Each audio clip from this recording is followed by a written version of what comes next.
ಓಂ ನಮೋ ಭಗವತೆ ವಾಸುದೇವ. ಎಲ್ರಿಗೂ ನಮಸ್ತೆ. ಇವತ್ತು ವಾಸುದೇವ ಆಸ್ಟ್ರೋ ಗೋಲ್ಡ್ ಯೂಟ್ಯೂಬ್ ಚಾನೆಲ್ಗೆ ನಿಮ್ಗೆಲ್ಲ ಸ್ವಾಗತ. ಇವತ್ತಿನ ವಿಚಾರ ಏನಪ್ಪಾ ಅಂದ್ರೆ ಧನ ಯೋಗ. ಪ್ರತಿಯೊಬ್ರು ನಮ್ಗೆ ಕರೆ ಮಾಡುವಂತ ಸಮಯದಲ್ಲಿ ಎಲ್ಲಾ ಸಮಸ್ಯೆಗೂ ಉತ್ತರ ತಗೊಂಡ್ಮೇಲೆ ಒಂದು ವಿಚಾರ ಅಂತ ಕೇಳ್ತಾರೆ, ನಮ್ಮ ಜಾತಕದಲ್ಲಿ ಏನಾದ್ರು ಧನ ಯೋಗ ಇದೆಯಾ, ನಮ್ಗೆ ಯಾಕೆ ದುಡ್ಡು ನಿಲ್ತಾ ಇಲ್ಲ, ಅಥವಾ ನಮ್ಗೆ ಯಾವಾಗ ದುಡ್ಡು ಬರುತ್ತೆ ಅನ್ನೋದು ಕೇಳ್ತಿರ್ತಾರೆ.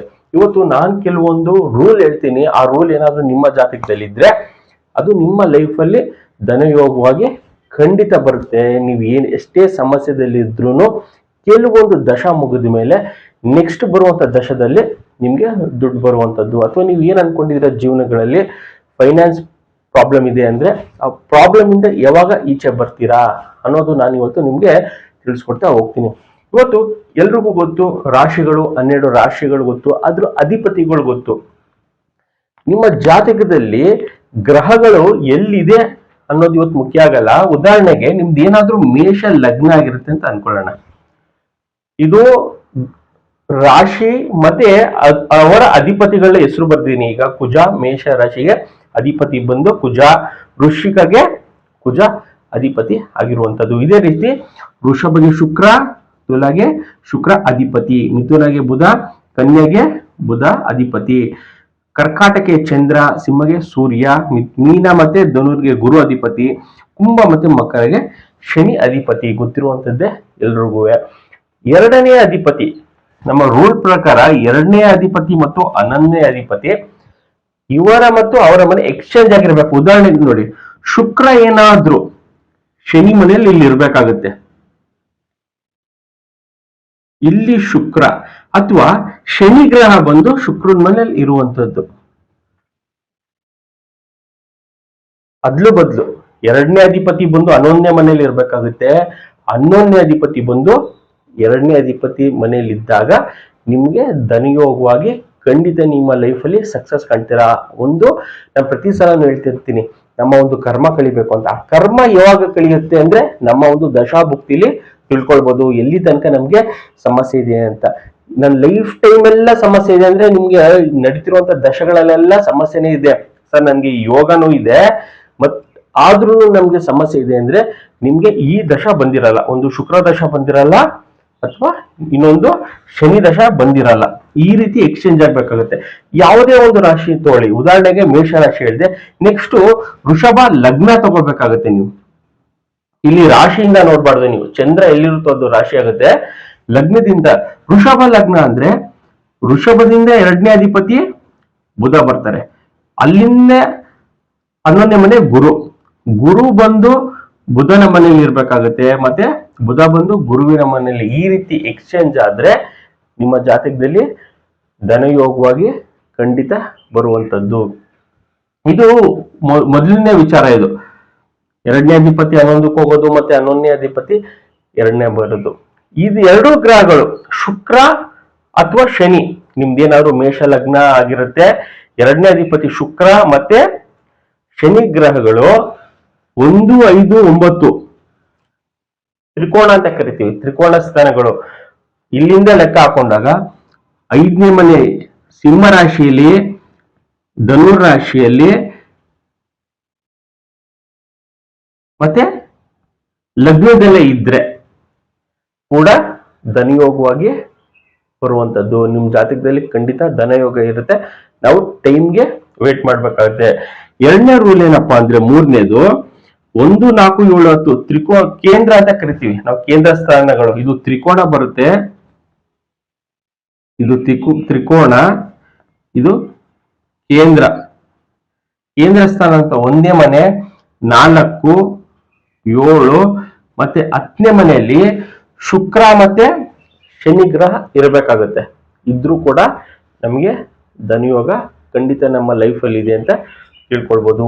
ಮತ್ತೆ ಯಾವುದೇ ಒಂದು ರಾಶಿಲಿದ್ರೂ ಕೂಡ ಆಗ ನಮ್ಗೆ ಧನಯೋಗ ಬರುವಂತದ್ದು. ಯಾವುದೇ ರಾಶಿಯಲ್ಲಿ ಇದು ಕ್ರೈಟೀರಿಯಾನಲ್ಲಿ ಬರ್ದಿರುವಂತದ್ದು. ಫಸ್ಟ್ ಎರಡನೇ ಅಧಿಪತಿ 11ನೇ ಅಧಿಪತಿ ಚೇಂಜ್ ಆಗ್ಬೇಕು, ಮತ್ತೆ 1, 5, 9ರಲ್ಲಿ ಇರ್ಬೇಕು, 4, 7, 10ರಲ್ಲಿ ಇರ್ಬೇಕಾಗುತ್ತೆ. ಇನ್ ಕೇಸ್ ಏನಾದ್ರೂ 8ನೇ ಅಧಿಪತಿ, 6ನೇ ಅಧಿಪತಿ ಮತ್ತೆ 12ನೇ ಅಧಿಪತಿ ಕೂಡ ಇದ್ರೂ ಧನಯೋಗವಾಗಿ ಇರುತ್ತೆ. ಉದಾಹರಣೆಗೆ ನಾವು 6, 8 ಮತ್ತೆ 12 ದುಸ್ಥಾನ ಅಂತ ಕರಿತೀವಿ. ಇಂಥ ಮನೆಗಳು ಸಹ ಇದ್ದಾಗ ನಿಮ್ಮ ಒಂದು ದಶಾಭುಕ್ತಿ ಬಂದಾಗ ಫಲ ಅಂತೂ ಸಿಕ್ಕೇ ಸಿಗುತ್ತೆ. ಏನಾಗುತ್ತೆ ಅಂದ್ರೆ ಇಲ್ಲಿ ಕೆಲವೊಂದ್ಸಲ ವಿಪರೀತ ರಾಜಯೋಗ ಕೂಡ ಆಗುತ್ತೆ. ನೀಚಭಂಗ ರಾಜಯೋಗ, ವಿಪರೀತ ರಾಜಯೋಗ ಆಗೋದ್ರಿಂದ ಕೂಡ ನಿಮ್ಗೆ ಬೆನಿಫಿಟ್ ಧನಯೋಗದಿಂದ ಸಿಕ್ಕೇ ಸಿಗುತ್ತೆ, ಅದ್ರ ದಶಾಭುಕ್ತಿ ಬಂದಾಗ ಮಾತ್ರ. ಮತ್ತೆ ಇದೆಲ್ಲ ಆಯ್ತು ಸರ್, ಈ ಕ್ರೈಟೀರಿಯಾ ಎಲ್ಲ ಇದ್ರೂ ನನ್ಗೆ ದುಡ್ಡಿನ ಸಮಸ್ಯೆ ಇದೆ, ನನ್ಗೇನು ಬೆನಿಫಿಟ್ ಸಿಗ್ತಾ ಇಲ್ಲ, ಮತ್ತೆ ಏನು ನಾನು ಜೀವನಗಳಲ್ಲಿ ಅನ್ಕೊಂಡಿರೋ ರೀತಿ ಆಗ್ತಾ ಇಲ್ಲ ಅಂದ್ರೆ, ಈ ಮೇನ್ ಆಗಿ ಏನಾಗುತ್ತೆ ಅಂದ್ರೆ ಡಿಗ್ರಿ ವೈಸ್ ಅಲ್ಲಿ ಏನಾದ್ರು ಗ್ರಹಗಳು ಏನಾದ್ರು ಸ್ಕಿಪ್ ಆಗಿದ್ರೆ ಆಗ್ಲಿ ಅಂದೆ 11ನೇ ಅಧಿಪತಿ ಮತ್ತೆ 2ನೇ ಅಧಿಪತಿ ಅಂತ. 11ನೇ ಅಧಿಪತಿ ಏನಾದ್ರೂ ಡಿಗ್ರಿ ವೈಸ್ ಅಲ್ಲಿ 12ನೇ ಮನೆಗೆ ಹೋಗಿದ್ರೆ ನಮ್ಗೆ ಧನಯೋಗ ಬರಲ್ಲ. ಯಾಕಂದ್ರೆ 12ನೇ ಮನೆ ಎಲ್ಲ ನಾವು ಕಳ್ಕೊಳ್ತಿರ್ತೀವಿ. ನೋಡಿ, ಮೇಲ್ನೋಟಕ್ಕೆ ನಮ್ಗೆ ಧನಯೋಗವಾಗಿದೆ ಅಂತ ನಾವು ಹೇಳ್ತೀವಿ, ಬಟ್ ಡಿಗ್ರಿ ವೈಸ್ ಅಲ್ಲಿ ಏನಾದ್ರು ಗ್ರಹಗಳು ಸ್ಕಿಪ್ ಆಗಿದ್ರೆ 11ನೇ ಅಧಿಪತಿ ಏನಾದ್ರು 12ಕ್ಕೆ ಹೋಗಿದ್ರೆ ಕೂಡ ಲಾಸ್ ಆಗುವಂಥದ್ದು.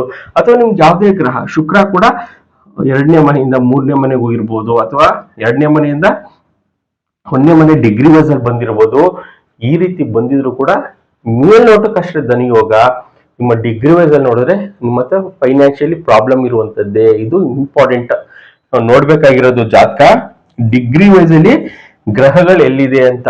ನಾವು ಎಷ್ಟೊಂದ್ ಜನ ನಿನ್ಗೆ ಗಜಕೇಸರಿ ಯೋಗ ಇದೆ ಅಂತ ಬರೀ ಎಲ್ಲ ಖುಷಿ ಪಡಿಸ್ತಾರೆ, ನಿನ್ಗೆ ಧನ ಯೋಗ ಇದೆ, ಬಟ್ ಆದ್ರೂ ನೀವು ಅನ್ಕೊಂಡಿರ್ತೀರ ಲೈಫಲ್ಲಿ ಏನೂ ದುಡ್ಡಿರಲ್ಲ, ದುಡ್ಡು ನಿಲ್ಲಲ್ಲ, ಬಟ್ ಆದ್ರೂ ಈ ಅಷ್ಟೊಂದು ಯೋಗ ಇದೆ ಅಂತ ಹೇಳ್ತಿರ್ತಾರೆ. ಯಾಕಂದ್ರೆ ಡಿಗ್ರಿ ವೈಸ್ ಅಲ್ಲಿ ನಿಮ್ಗೆ ಗ್ರಹಗಳು ಅಲ್ಲಿ ಇಲ್ಲ ಅಂದ್ರೆ ನಿಮ್ಗೆ ಲೈಫಲ್ಲಿ ಫಲ ಸಿಗಲ್ಲ. ಇದು ಫಸ್ಟ್ ತಿಳ್ಕೊಳ್ಬೇಕಾಗಿರುವಂತದ್ದು, ಡಿಗ್ರಿ ವೈಸ್ ಅಲ್ಲಿ ಗ್ರಹಗಳು ಎಲ್ಲಿದೆ ಅಂತ.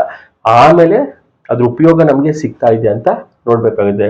ಇದೆಲ್ಲ ಇದ್ರೂ ಕೂಡ ನಮ್ಗೆ ಏನಾದ್ರೂ ಅದ್ರ ದಶಾ ಬಂದಿಲ್ಲ ಅಂದ್ರೆ ಇಂಪ್ಲಿಮೆಂಟ್ ಆಗಲ್ಲ.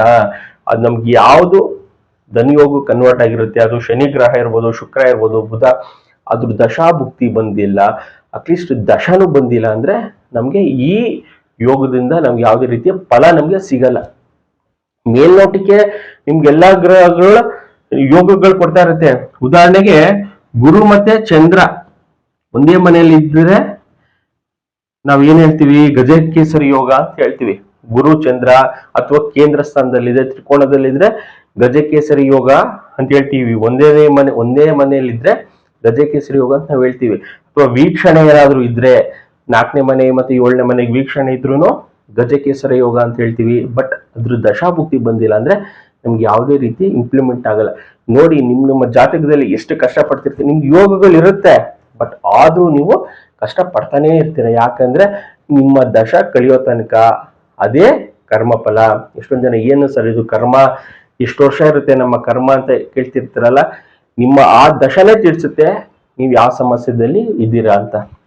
ಒಂದು ಸಮಸ್ಯೆ ನಮ್ಗೆ ಯಾವುದೋ ಒಂದು ಪ್ಲಾನೆಟ್ ಕೊಡುತ್ತೆ, ನಿಮ್ಗೆ ಏನ್ ಸಮಸ್ಯೆ ಇರ್ಬೋದು, 8ನೇ ಮನೆ, ಬಟ್ ನಕ್ಷತ್ರದಲ್ಲಿ ಮತ್ತೆ ಸಬ್ಲಾರ್ಡ್ ಮತ್ತೆ ಸಬ್ಲಾರ್ಡ್ ಅಂತ ಕರಿತೀವಿ, ಇಲ್ಲಿ ಎಕ್ಸಾಕ್ಟ್ ನಿಮ್ಗೆ ರಿಸಲ್ಟ್ ಸಿಗುತ್ತೆ. ಬರೀ ನಾವು ಮೇಲ್ಗಡೆ ಗ್ರಹಗಳು ಎಲ್ಲಿದೆ ಅಂತ ನೋಡಿ ಖುಷಿ ಪಡುವಂತದ್ದಲ್ಲ, ಯಾವ ಗ್ರಹ ಯಾವ ನಕ್ಷತ್ರದಲ್ಲಿ ಇದೆ ಅನ್ನೋದು ತುಂಬಾ ಇಂಪಾರ್ಟೆಂಟ್ ಆಗುತ್ತೆ. ಆ ನಕ್ಷತ್ರ ಏನ್ ಫಲ ಕೊಡ್ತಾ ಇದೆ, ಅಲ್ಲೇನಾದ್ರೂ 11ನೇ ಮನೆ ಫಲ ಕೊಡ್ತಾ ಇದೆಯಾ, ಅಲ್ಲೇನಾದ್ರೂ 8ನೇ ಮನೆ ಕೊಡ್ತಿದ್ಯಾ, ಮತ್ತೆ ಸಬ್ಲಾರ್ಡ್ ಅಂತ ನೋಡ್ತೀವಿ, ಅಲ್ಲೇನಾದ್ರೂ 8ನೇ ಮನೆ ಕೊಟ್ರು ನೀವು ಮೇಲ್ನೋಟಕ್ಕೆ ನಿಮ್ಮ ಹತ್ರ ಬಂಗ್ಲೆ ಇರ್ಬೋದು, ಕಾರ್ ಇರ್ಬೋದು, ಮನ್ಸಿಗೆ ನೆಮ್ಮದಿ ಇರಲ್ಲ ಅಂತ ಹೇಳ್ತಾರಲ್ಲ, ಆ ರೀತಿ ಮೇಲ್ನೋಟಕ್ಕೆ ಗ್ರಹಗಳು ಎಲ್ಲ ತುಂಬಾ ಉತ್ತಮವಾಗಿರುತ್ತೆ. ನಿಮ್ಗೆ 3 ಯೋಗ ಇದೆ, 4 ಯೋಗ ಇದೆ ಅಂತ ಹೇಳ್ತೀವಿ, ಬಟ್ ಆದ್ರೆ ನಿಮ್ಗೆ ಎಲ್ಲಾ ರೀತಿನೂ ಫೈನಾನ್ಸಿಯಲಿ ನೀವು ಸಫರ್ ಪಡ್ತಾನೆ ಇರ್ತೀರಾ. ಒಂದು ಬಿಸ್ನೆಸ್ ಹಾಕಿದ್ರೆ ಬಿಸ್ನೆಸ್ ಲಾಸ್ ಆಗುತ್ತೆ, ಯಾರ್ಯಾರು ದುಡ್ಡು ಕೊಟ್ಟಿರ್ತೀರಾ ಅವ್ರ ದುಡ್ಡು ರಿಟರ್ನ್ ಬರಲ್ಲ, ನಂಬಿ ದುಡ್ಡು ಕೊಟ್ಟಿರ್ತೀರಾ ಅವರು ನಿಮ್ಗೆ ದುಡ್ಡು ಕೊಡಲ್ಲ. ಎಲ್ಲಾ ರೀತಿನೂ ಫೈನಾನ್ಷಿಯಲಿ ಪ್ರಾಬ್ಲಮ್ ನೀವು ಅನುಭವಿಸ್ತಾ ಇರ್ತೀರಾ. ಧನಿ ಯೋಗ ಅನ್ನೋದು ಜಾತಕದಲ್ಲಿ ಡಿಗ್ರಿ ವೈಸ್ ಅಲ್ಲಿ ಇದ್ರೇನೆ ನಮ್ಗೆ ಒಂದು ಅಪ್ಲಿಕೇಬಲ್ ಆಗುತ್ತೆ. ಮತ್ತೆ ಅದ್ರದ್ದು ಒಂದು ದಶಾಭುಕ್ತಿ ಅಂತೂ ನಮ್ಗೆ ಬರಲೇಬೇಕಾಗತ್ತೆ. ಮತ್ತೆ ಯಾವ ದಶ ನಡೀತಾ ಇದೆ ಮತ್ತೆ ನಕ್ಷತ್ರದಲ್ಲಿ ಇರುವಂತ ಗ್ರಹ ನಮ್ಗೆ ಏನು ರಿಸಲ್ಟ್ ಕೊಡ್ತಾ ಇದೆ ಅನ್ನೋದು ನಾವು ಬೇಸಿಕ್ ಆಗಿ ಇಷ್ಟೊಂದು ತಿಳ್ಕೊಳ್ಳೇಬೇಕಾಗುತ್ತೆ. ಇದನ್ನ ಬಿಟ್ಬಿಟ್ಟು ಯೋಗಗಳಿದೆ ಅಂತ ನಾವು ಖುಷಿ ಪಡೋದಲ್ಲ. ಮತ್ತೆ ಇದರಿಂದ ನಾವು ಎಷ್ಟೊಂದ್ ಜನ ಇನ್ನೊಂದೇನು ಅನ್ಕೊಂಡಿದ್ರೆ, ನಾವು ಆ ಪೂಜೆ ಮಾಡಿಸ್ತೋ, ಇಲ್ಲೂ ಪೂಜೆ ಮಾಡಿಸ್ತೋ, ದೇವಸ್ಥಾನಕ್ಕೆ ಹೋದೋ, ಎಲ್ಲಾ ದೇವಸ್ಥಾನಕ್ಕೂ ಹೋಗಿ ಬಂದಿದ್ದೀವಿ, ಬಟ್ ಆದ್ರೂ ಏನಕ್ಕೂ ಫಲ ಸಿಗಲ್ಲ. ಅಂದ್ರೆ ನಿಮ್ಮ ಒಂದು ಕರ್ಮ ಒಂದು ಕಳ್ದಿರಲ್ಲ. ಆ ಕರ್ಮ ತಿಳ್ಕೊಳ್ಳೋದು ಯಾವ ರೀತಿ ಅಂದ್ರೆ ಈ ಒಂದು ದಶದಲ್ಲೇ ತಿಳ್ಕೊಳ್ಬಹುದು. ನಿಮ್ಮ ಒಂದು ಒಳ್ಳೆ ಕರ್ಮನ ಕೆಟ್ಟ ಕರ್ಮನ ಅನ್ನೋದು ನಿಮ್ಮ ಈಗ ಪ್ರೆಸೆಂಟ್ ನಡೀತಿರುವಂತ ದಶದಲ್ಲೇ ತಿಳ್ಕೊಳ್ಬಹುದು. ನಿಮ್ಗೆ ಯಾವ ರೀತಿ ಸಫರ್ ನಿಮ್ಮ ಲೈಫಲ್ಲಿ ಪ್ರೆಸೆಂಟ್ ಪಡ್ತಾ ಇದ್ದೀರಾ ಅಂತ. ಅದ್ರ ಮೇಲೆ ನೆಕ್ಸ್ಟ್ ಬರುವಂತ ದಶ ಯಾವ ರೀತಿ ಇರುತ್ತೆ, ಅಲ್ಲಿ ಮತ್ತೆ ಸಮಸ್ಯೆ ಮಾಡ್ತೀವಾ, ಅಲ್ಲೂ ಕೂಡ ಲೈಫ್ ಲಾಂಗ್ ಸಮಸ್ಯೆ ಹಿಂಗೆ ಕಂಟಿನ್ಯೂ ಆಗುತ್ತಾ ಅಥವಾ ಸ್ಟಾಪ್ ಆಗುತ್ತಾ ಅನ್ನೋದು ನಮ್ಮ ದಶಗಳ ಮೇಲೆ ಡಿಪೆಂಡ್ ಆಗ್ತಾ ಹೋಗುತ್ತೆ. ಯಾವುದೇ ವಿಚಾರ ಆಗಿರ್ಬೋದು, ಒಂದು ಮನೆ ಕಟ್ಟುವಂತ ವಿಚಾರ ಆಗಿರ್ಬೋದು, ಅಥವಾ ಮದುವೆ ಆಗ್ತಿಲ್ಲ ಅಂತ ಎಷ್ಟೊಂದು ಜನ ಸಫರ್ ಪಡ್ತಾನೆ ಇರ್ತಾರೆ. ನಕ್ಷತ್ರದಲ್ಲಿ ಏನಾದ್ರೂ 5ನೇ ಮನೆ ಬಂದ್ರೆ, 10ನೇ ಮನೆ ಬಂದ್ರೆ, 6ನೇ ಮನೆ ಬಂದ್ರೆ ಏನಾದ್ರು ಒಂದು ಎಂಗೇಜ್ಮೆಂಟ್ ಆಗುತ್ತೆ, ಕಟ್ ಆಗುತ್ತೆ. ಮತ್ತೆ ಸಕ್ಸಸ್ ರೇಟ್ ನಕ್ಷತ್ರದಲ್ಲೇ ಗೊತ್ತಾಗ್ಬಿಡುತ್ತೆ ನಿಮ್ಗೆ ಏನ್ ಸಮಸ್ಯೆ ನೀವು ಅನುಭವಿಸ್ತಾ ಇದ್ದೀರಿ ಅಂತ. ಇಲ್ಲಿ ಯಾವುದೇ ಒಂದು ದೋಷ ನಿಮ್ಮ ಲೈಫಲ್ಲಿ ಎಫೆಕ್ಟ್ ಕೊಡಲ್ಲ. ಇದನ್ನ ಫಸ್ಟ್ ತಿಳ್ಕೊಳ್ಳಿ. ಕುಜ ದೋಷ ಇರ್ಬೋದು, ಕಾಳಸರ್ಪ ದೋಷ ಇರ್ಬೋದು, ಸಾಡೆ ಸಾತಿ ಇರ್ಬೋದು, ಬಟ್ ಯಾವುದೇ ಒಂದು ದೋಷ ನಿಮ್ಮ ಲೈಫಲ್ಲಿ ಸಮಸ್ಯೆ ಕೊಡಲ್ಲ. ನಿಮ್ಗೆ ಸಮಸ್ಯೆ ಕೊಡುವಂಥದ್ದು ನಿಮ್ಮ ಒಂದು ನಡೀತಿರುವಂತ ದಶ ಮತ್ತೆ ನಕ್ಷತ್ರದಲ್ಲಿ ಯಾವ ಗ್ರಹ ಬಂದು ನಮ್ಗೆ ಸಮಸ್ಯೆ ಕೊಡ್ತಾ ಇದೆ. ಅದೇನಾದ್ರೂ ನಿಮ್ಗೆ ರಿಕ್ವೈರ್ಮೆಂಟ್ ಮೇಲೆ ಡಿಪೆಂಡ್ ಆಗುತ್ತೆ. ಉದಾಹರಣೆಗೆ ನಿಮ್ಗೆ ಏನಾದ್ರೂ ಮನೆ ಕಟ್ಬೇಕು, ನಕ್ಷತ್ರದಲ್ಲಿ ಏನಾದ್ರು 4ನೇ ಮನೆ ಇದ್ರೆ ನಿಮ್ಗೆ ಮನೆ ಕಟ್ತೀರಾ, ಬಟ್ ಮಕ್ಳಾಗಲ್ಲ. ಯಾಕಂದ್ರೆ ಒಂದೊಂದು ಕಾಂಬಿನೇಷನ್ಗೂ ಒಂದೊಂದು ನಾವು ನೋಡ್ಬೇಕಾಗುತ್ತೆ. ಜ್ಯೋತಿಷ ಶಾಸ್ತ್ರದಲ್ಲಿ ನಿಮ್ಮ ರಿಕ್ವೈರ್ಮೆಂಟ್ ಮೇಲೆ ಕಾಂಬಿನೇಷನ್ ಅದು ಇದೆಯೋ ಇಲ್ವೋ ಅಂತ ನೋಡುವಂಥದ್ದು. ಯಾಕಂದ್ರೆ ಇಲ್ಲೇನಾಗುತ್ತೆ ಅಂದ್ರೆ ಎಲ್ಲರೂ ಯೋಗಗಳ ಮೇಲೆ ಡಿಪೆಂಡ್ ಆಗೋಗಿರ್ತಾರೆ. ನನ್ಗೆ ಅಷ್ಟೋಗ ಇದೆ ಬಟ್ ಯಾಕೆ ಆಗಲ್ಲ ಲೈಫಲ್ಲಿ. ಯೋಗನು ನಿಮ್ಮ ಲೈಫಲ್ಲಿ ರಿಸಲ್ಟ್ ಕೊಡಲ್ಲ, ದೋಷನೂ ಕೂಡ ರಿಸಲ್ಟ್ ಕೊಡಲ್ಲ. ನಿಮ್ ಮಾಡಿರುವಂತ ಕರ್ಮಫಲ ಮೇಲೆ ಡಿಸೈಡ್. ಅದನ್ನ ತಿಳ್ಕೊಳ್ಳುವಂಥದ್ದು ಲಗ್ನದಿಂದ ಗ್ರಹಗಳು ಎಲ್ಲೆಲ್ಲಿದೆ ಡಿಗ್ರಿ ವೈಸು ನಮ್ಗೆ ಈಗ ಪ್ರೆಸೆಂಟ್ ಏನ್ ದಶ ನಡೀತಾ ಇದೆ, ಬಟ್ ನಕ್ಷತ್ರದಲ್ಲಿ ಯಾವ ಗ್ರಹ ಇದೆ, ಉಪನಕ್ಷತ್ರದಲ್ಲಿ ಯಾವ ಗ್ರಹ ಇದೆ ಅಂತ ನಿಖರವಾಗಿ ನಮ್ಮ ಜ್ಯೋತಿಷ ಶಾಸ್ತ್ರದಲ್ಲಿ ತಿಳ್ಕೊಳ್ಬಹುದು. ನಿಮ್ಗೆ ಯಾವುದೇ ರಿಕ್ವೈರ್ಮೆಂಟ್ ಇರಲಿ, ನಿಮ್ಮ ಲೈಫಲ್ಲಿ ಏನು ನೀಡ್ ಬೇಕು, ನಮ್ಗೆ ಏನ್ ರಿಕ್ವೈರ್ಮೆಂಟ್ ಇದೆ ಅದು ನಮ್ಮ ಒಂದು ದಶದಲ್ಲಿ ಇದೆಯಾ ಇಲ್ವೋ ಅನ್ನೋದು ಸುಲಭವಾಗಿ ತಿಳ್ಕೊಳ್ಬಹುದು. ಧನಯೋಗದಲ್ಲಿ ಮೇನ್ ನೋಡ್ಬೇಕಾಗಿರುವಂತದ್ದೇ ನಮ್ಮ ಒಂದು ದಶ ಮತ್ತೆ ನಕ್ಷತ್ರ. ಇಷ್ಟು ನೋಡ್ಕೊಂಡ್ರೆ ಸಾಕು, ನಮ್ಗೆ ದುಡ್ಡು ಬರುತ್ತೋ ಇಲ್ವೋ ಅನ್ನೋದು ನಿಖರವಾಗಿ ನಮ್ಗೆ ಗೊತ್ತಾಗ್ಬಿಡುತ್ತೆ. ಇಷ್ಟು ಧನಯೋಗದ ವಿಚಾರ. ಯಾರು ವಾಸುದೇವ್ ಆಸ್ಟ್ರೋಗೋಲ್ಡ್ ಯೂಟ್ಯೂಬ್ ಚಾನಲ್ ಸಬ್ಸ್ಕ್ರೈಬ್ ಮಾಡ್ಕೊಂಡಿಲ್ಲ ಮಾಡ್ಕೊಳ್ಳಿ. ನಾನು ಹಾಕುವಂತ ವಿಡಿಯೋಸ್ ನಿಮ್ಗೆ ರೀಚ್ ಆಗುತ್ತೆ. ಮತ್ತೆ ಕನ್ಸಲ್ಟೇಷನ್ ಎಷ್ಟೊಂದು ಜನ ಕೇಳ್ತಿರ್ತಾರೆ. ನಂಬರ್ ಯಾವ್ದು ಅಂತ, ಇಲ್ಲಿ ಬರುವಂತ ನಂಬರ್, ಡಿಸ್ಪ್ಲೇ ಆಗುವಂತ ನಂಬರ್ಗೆ ನೀವು ಫೋನ್ ಮಾಡಿ ಕನ್ಸಲ್ಟೇಷನ್ ಕೂಡ ತಿಳ್ಕೊಳ್ಬಹುದು. ವಾಸ್ತು ವಿಚಾರವಾಗಿ ಏನಾದ್ರು ಡೌಟ್ ಇದೆ, ನಮ್ಮ ಮನೆಗೆ ರೋಡ್ ಇಟ್ಟಾಗೋಗಿದೆ ಅಂತ ಎಷ್ಟೊಂದು ಜನ ಕೇಳ್ತಿರ್ತಾರೆ. ನಿಮ್ಗೆ ಯಾವುದೇ ವಿಚಾರ, ವಾಸ್ತುಶಾಸ್ತ್ರ ಆಗಿರ್ಬೋದು, ಜ್ಯೋತಿಷ ಶಾಸ್ತ್ರ, ಈ ನಂಬರ್ಗೆ ಕರೆ ಮಾಡಿ ನೀವು ಕನ್ಸಲ್ಟೇಷನ್ ತಗೋಬಹುದು. Thank you.